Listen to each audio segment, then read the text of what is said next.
Monte di Cenci witnessed in the 16th century one of the most notorious crimes of all time.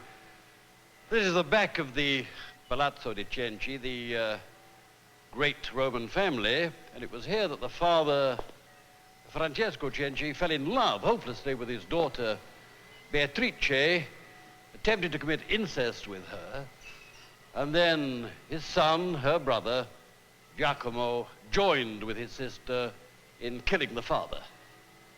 Both brother and sister were eventually executed. This was the Cenci Chapel, as you see now, long locked up.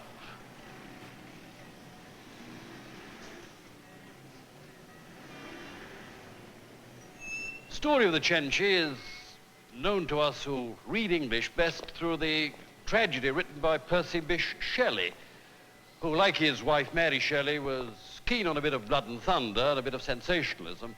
But while she wrote Frankenstein, he wrote this gory Renaissance study of incest, which he said was the finest subject for tragedy in the world. Shelley is in Rome.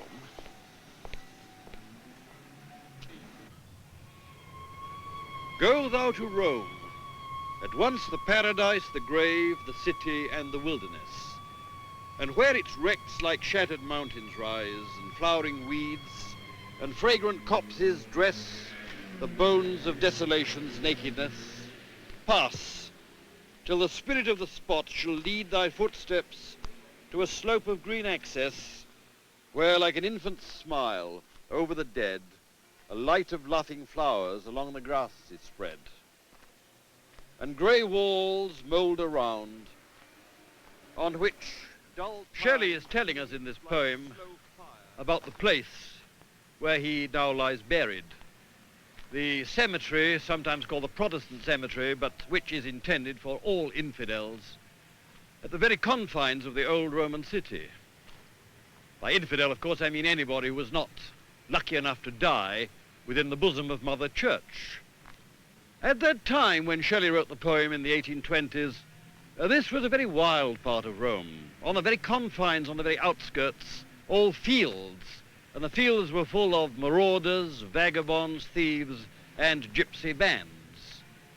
All non-Catholic funerals had to take place in the dark, before dawn, and a funeral cortege often was raided by thieves, the very corpse despoiled.